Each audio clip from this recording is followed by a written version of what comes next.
Hi everyone, this is Penny from Silver Sun Astrology and penny-astrology.com. I've been an astrologer for about 10 years and I've dated a lot of people, like really a lot of people. And I recently decided to do like almost an anti-Valentine's Day thing because I like to post information graphics and horoscopes, sorry, on my Facebook page. I try to post to Instagram too, but I'm mostly on Facebook. And it was just so easy to just go through all the signs and spend some time reflecting this Mercury retrograde about like what really upset me in each relationship and what people of each sign really did to upset me. And of course, there's some signs where I've dated multiple people of the same sign throughout my adulthood.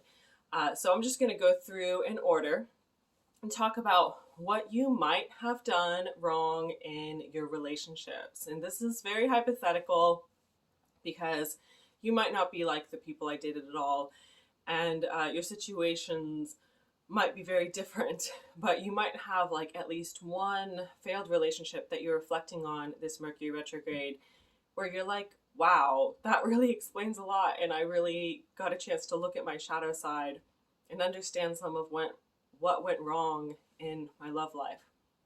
Okay, so we're going in order. And we are going to start with Aries. And Aries people definitely have a mean side. And you might go a while without ever even seeing it. You might know an Aries for a while. And at first you'll probably start to see them, kind of getting nasty with some other people, showing just this really, really dark side of their personality. And it's not until, you have the right circumstances with them or you've done something that upset them. And depending on their Mars sign and their moon sign, they might not have been able to really express that they were upset, or they might have done it in some way that you didn't understand due to your Mercury aspects and the way you two communicate with each other. And when Aries is nasty, Aries is really nasty. And seeing that dark side, once you see it, like, you might not want to stay in a relationship with them after that because it is very extreme. And it's more extreme than most people of other zodiac signs like really get to. Aries takes it further. Okay, next we have Taurus, and with Taurus, I've seen a lot of Taurus men like really be pushed around in relationships and become an object of someone else's control. And I think it happens to certain Taurus women as well, not really standing up for themselves, just trying to make things as peaceful and easy as possible. And since there's people who don't see it that way and who aren't avoiding conflict and who are looking for control, looking to feel powerful, Taurus often finds himself in relationships where they get pushed around a lot. So I came to see the Taurus I dated as someone who just always kind of has his tail between his legs, and that really made me lose respect for him. Now, I'm a Leo, so my perspective is going to be a little bit different from the other 11 signs of the Zodiac. But that's just something to think about. And, I think Taurus people a lot of times get stomped on in their relationships. And for whatever reason, they're letting it happen. It could be past traumas. It could be poor self-esteem. Or it could just be that typical Taurus desire to have a nice peaceful life, and you think you can have a nice peaceful life with a partner who's not a nice peaceful person, and you do that by just avoiding drama every chance you get, and you end up decades and decades into the relationship, and then you see how it is later on, and you might anyway. I'm enough about Taurus. I'm moving on. So now we are getting into Gemini.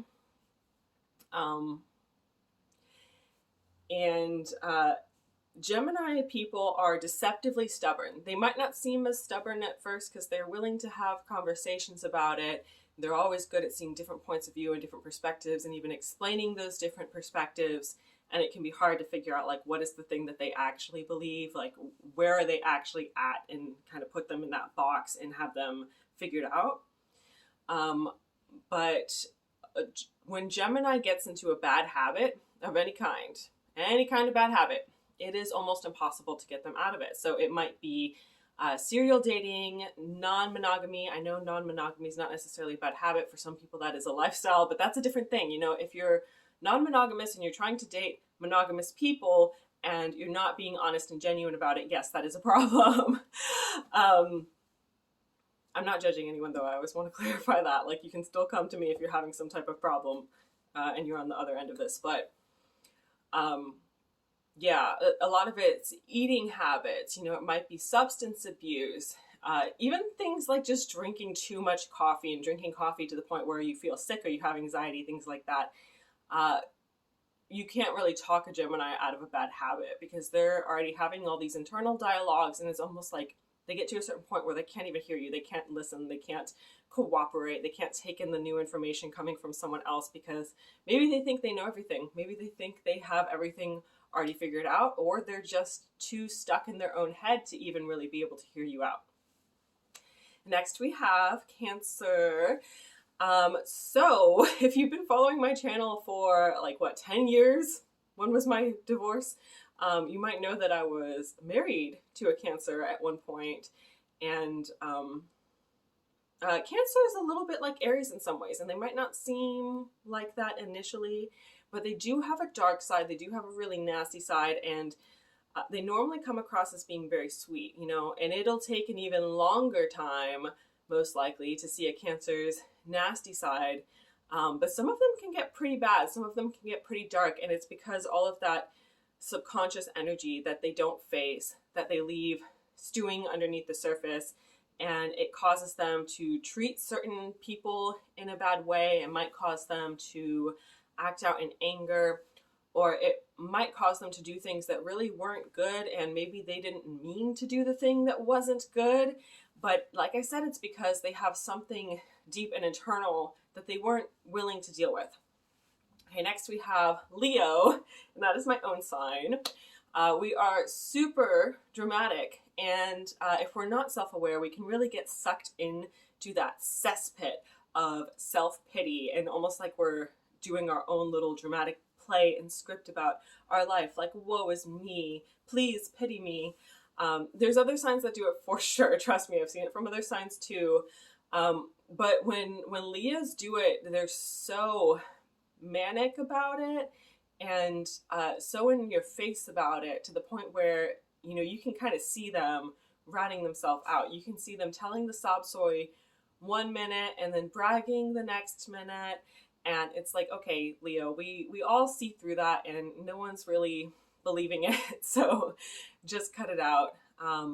But yeah, Leos can get into cycles where they perpetuate drama, where they stay in bad relationships and just talk about how awful it is and then get back together with someone. Or it can be with jobs too, you know, putting themselves in bad situations, almost like it's just they want to be able to complain about it almost. And it's like, if these people in your life are so horrible, then why don't you just get away from them? Next we have Virgo. And Virgo, what did I even say about Virgo? Okay, so I've never really had a serious relationship with Virgo, so this one might not have been as wholehearted. But basically I was just referencing the fact that, you know, some of the Virgo men I've had interactions with were really hard to take seriously. They did nothing to make me feel like they were a serious relationship prospect, and it's interesting because there's a dynamic where they really want to be a part of your life. They really want to be able to contribute your life, and they'll perform certain actions that show that, but there is a lack of consistency in it, and that's what really gives them away. And that's why I think a lot of us who try to date Virgo men wind up not taking them seriously. Okay, next we have Libra, who's also nicknamed Libra. So you might have had a Libra in your life who lies a lot, and them being a partnership-oriented sign, sometimes they don't know where the line is drawn between my responsibility versus your responsibility, and some of them end up blaming other people for everything and expecting everyone else to do everything for them. And then when it doesn't get done, or they feel it doesn't get done correctly, they get upset and they take it out on everyone else. and they wonder why they have problems. And it's like, if you would just take responsibility for things, this wouldn't be a problem. But Libras can be really bad at about projecting and about blaming others for things, and they can wind up being just as argumentative and just as dramatic as Leo and Aries can be at times. Next, we have Scorpio. So Scorpio is a sign that I personally associate with physical pleasure. I know typically when astrologers are talking, they attribute that to Taurus, but just in my own mind and my own experiences, I do think of physical pleasure when I talk about relationships with Scorpios. However, my own serious relationship that I had with a Scorpio, I feel like once you dig beneath the surface of the physical pleasure aspect of it, it's like, what else was really there? Like, why else were we really dating, except like maybe he wanted to use me for my income, use me so he could live under my roof. And that's really kind of how I feel about it. And it's like, what even was your personality? Like, what kinds of interesting conversations did we even have? Because I can't even remember one of them. And I do think there's a Scorpio tendency that a lot of men, and probably women too, have to undervalue themselves and really come to feel like the physical pleasure and the physical appeal are all they really have to contribute. And it might start by you just knowing you have really good game and finding confidence in that game and being like, oh wow, I got myself into this situation. How did I get myself into this situation? Well, I just need to keep doing the thing or offering the thing that I know that they like. And, you know, rather than letting your personality shine and rather than offering your own uniqueness, which is ultimately the big value that we all have in relationships, Scorpio winds up offering something that we could hypothetically get anywhere else. And, you know, maybe you do have more game than every other man in town does. Maybe you do. But still, there's some hypothetical situation where we could still find someone else who offers the same thing or find some other way to achieve that. So really, the only unique thing any of us have to offer is ourselves and our own authentic personality. And that's something I think astrology should be helping us find. So if you're not using astrology that way already, please do. Everyone, not just Scorpio, please use astrology to find and fully appreciate your own uniqueness in your relationships, love life, and your career, in everything that you do.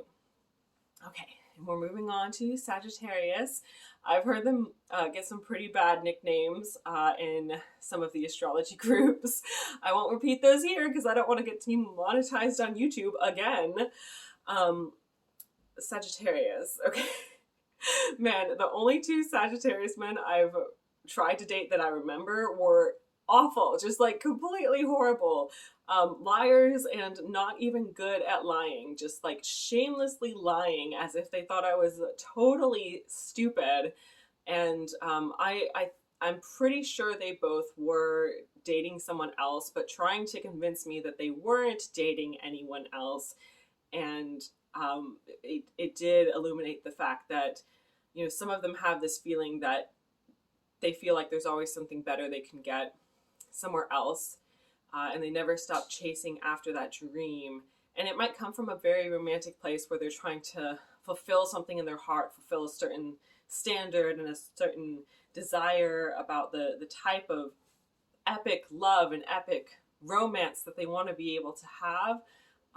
But when they're doing it from the grass is always greener on the other side approach, obviously they're hurting themselves and they're hurting a lot of other people at the same time as they go through that cycle.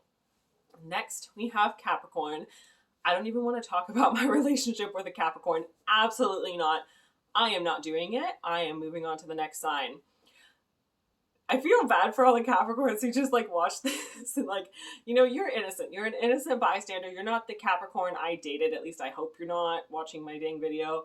So I'm sorry. Let me try to find something objective to say. Capricorn does have a really deep emotional side that they really try to bury, and I think you guys can wind up screwing yourselves over by trying to bury that emotional side all the time, and, you know, trying to be about what you physically do, what you physically contribute, and just always putting on your brave face. I know if I tell you to be vulnerable, you're still never going to do it. So there's no point in doing that. But I have Capricorn friends who do try to be vulnerable, but they're female. I'm not close with a Capricorn man right now, like platonically or anything. Okay, so now we're moving on to Aquarius.